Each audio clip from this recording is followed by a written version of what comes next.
Hey guys, welcome to the Silver Report. Here we are. It's Monday, February 13th, 2017. We have gold currently trading at $1,225.70. Silver is currently trading at $17.92. And let's get right into some of the economic news that will be playing a factor in the price of precious metals. Now we see that the head of the IMF has come out, and she said Sunday that the U.S. President Donald Trump taking office is likely good for the American economy in the short term through rising interest rates and a strengthening dollar.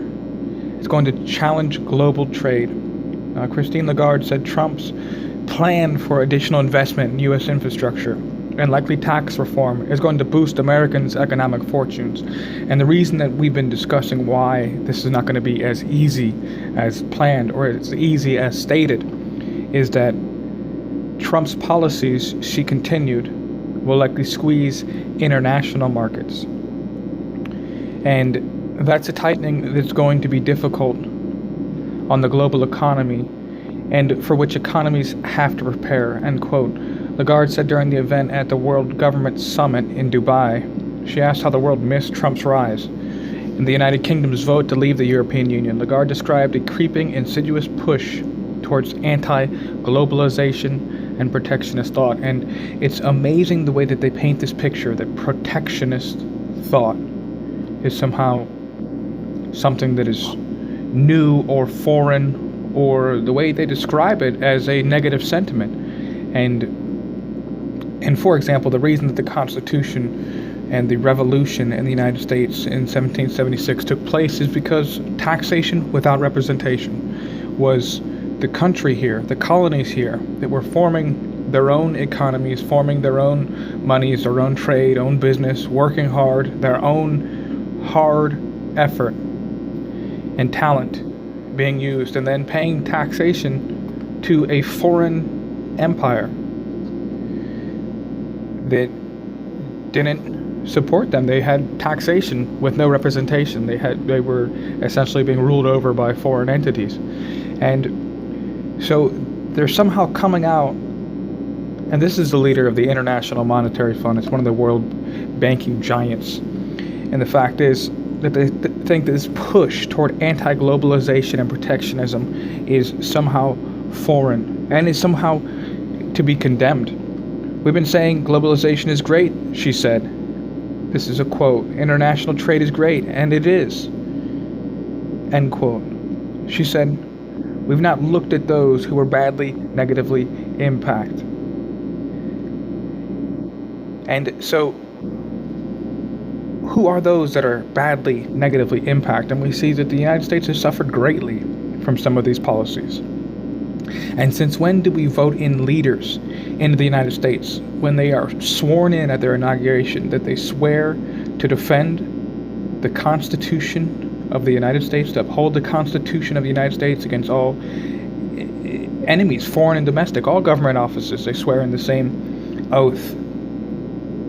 And yet we have them not following the Constitution, not following what is best for American interests, but serving this globalized system as opposed to the citizens in the United States and what is good for the citizens in the United States. And this idea of converting the world under one ruling power, under one world government, is something that is relatively new in its implementation. Well, it's not really new, but in the shape of the world and the shape of the United States. And so where did they get off explaining that not wanting globalization is bad, when if the presidents that we elect were following the Constitution, they would support the American people. They would allow laws in this country to be passed by the Senate, the House of Representatives, and the president signing them the way that they're supposed to be. They wouldn't get into these executive orders and think that this is how you make law. Unfortunately, someone brought up the point, and it makes a lot of sense, is the fact that if in these days, and I say it proud, I stand with Rand. I stand with Rand, and I know what I saw during this election They pushed him off of the main debate stage. Whenever you looked at the debate, he was off of the camera most of the times. They kept him further away from the front, and yet his polling numbers were higher than most of the people on that stage. They didn't even belong. When they came to the third debate, they wouldn't even allow him to debate. Or the second debate, they wouldn't even allow him to debate. And his polling numbers were higher than a lot of the people on that stage. And what I saw there was them manipulating the press coverage of Rand Paul in order to stop his message from being heard, because they knew it was too real. It was too real. He was not to be allowed to have power in the United States. And unfortunately, I believe that somebody like Rand Paul would have gotten in the office, and when it comes to passing law, he would want to follow the Constitution more. And he would want to have bills put in by Congress, the Senate.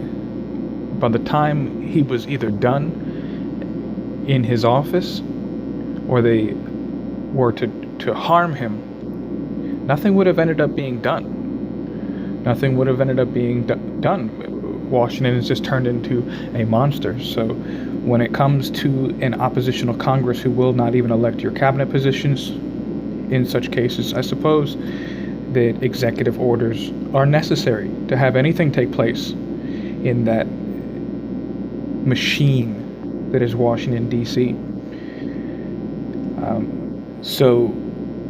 Tactics, maybe it's what needs to take place in order to have any changes in the United States. And so now this idea that somehow protectionism is to be spoken negatively against, it's all propaganda. She blamed those negative impacts in part on the rise of robots taking jobs, as well as shrinking gains of the global middle class. And what about trade deficits? What about taking control of the world market and moving pieces around like a giant chessboard, so that you are now bankrupting individual countries with more wealth in order to create some sort of globalized economy where one central body is making rules for these countries. Lagarde cautiously sidestepped questions on her thoughts about Trump being in the White House by saying this is really a work in progress. There's been announcements, a lot of tweets, a lot of things being said. She still stressed the importance of data and facts in making decisions. So I tend to agree with her. So let's look at some of the facts of what globalization has done. And we'll look particularly at Europe. And as we see here, the youth unemployment rate in the European Union, this was from March in 2015, but by percentage, in Spain, is 49.9%. Youth unemployment. And now the reason that these numbers are so dangerous is that the people who have jobs there, that are employed, have been there a long time before the financial crisis. They are well-seasoned, prepared workers, well-trained, and they're older, so they have job precedence. And what we're seeing, when you have 50% of the youth in your country without a job, what's going to happen when this generation comes up and gets older? This is what you watch in the collapse of a nation. These are the signs that you see in the collapse of a nation, just like we spoke about France the other day, having their bond rate increased, the price to hold bonds increasing. Now, this is what you see in the collapse of a nation. Venezuela, if you went back just a few years ago, Venezuela was the richest country in all of South America. Now, to hold their bonds, it's 14.9% yield you need. So no one is willing to invest in Venezuela anymore, and all of their gold is being used to pay off their debt. They're now bankrupt. This is what it looks like when countries are collapsing. So when France, you see their bond rating dropping, and the percentage to hold their bonds increasing, it is because investors are abandoning France. And don't think this can happen in any other country, that somehow Venezuela was just managed poorly. No. This is what the collapse looks like. Greece, 49.7%. Croatia, 43.6% youth unemployment. Italy, 42.7% youth unemployment. Let's see here. We have Portugal, 32.6% youth unemployment. France, 24.5% youth unemployment. And so there's a continued list, But these numbers are all high. Even in Germany, 7.2% youth unemployment, that's still a high number, and that is who is holding best within the European Union. And so when it comes to globalization and if it's good, what about the individual citizens in the countries who elected you to be their leader? And this is not speaking about this International Monetary Fund woman, but our presidents are elected to represent the American people and American interests and American trade and American business and American workers, same as in the European Union. It's not an adequate representation of the people, and it's damaging. And what we're seeing is the collapse of our countries, not only the currency, but our countries. This idea that somehow, look at how news coverage explodes over wanting to do background checks on refugees entering the United States of America. Look around and watch the news in Europe. Watch the massacres, watch the terrorist attacks, watch the videos, and what we're facing. And think it's not a big deal, and yet somehow we get this idea that it's best to just bring these people and do no background checks, no borders, no walls.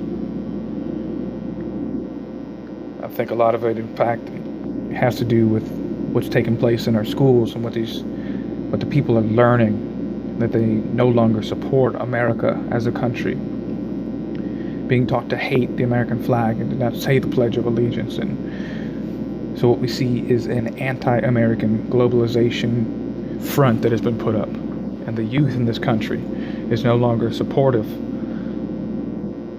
or love their country, so they don't care when these politicians come up and do things that are so damaging to the citizens and the countries that elect them. So where is our representation? Where is our representation? Oh, I see the taxation. Where is our representation? And so that's what we're facing. And I thank you guys so much for joining me. If you like the content, be sure to subscribe, like the videos, share the videos. A lot of times these subjects are not kind to algorithms, so we got to get the word out ourselves. So share the videos, like the videos, comment on the videos. I just thank you guys all so much for stopping by. And again, as always, stay safe.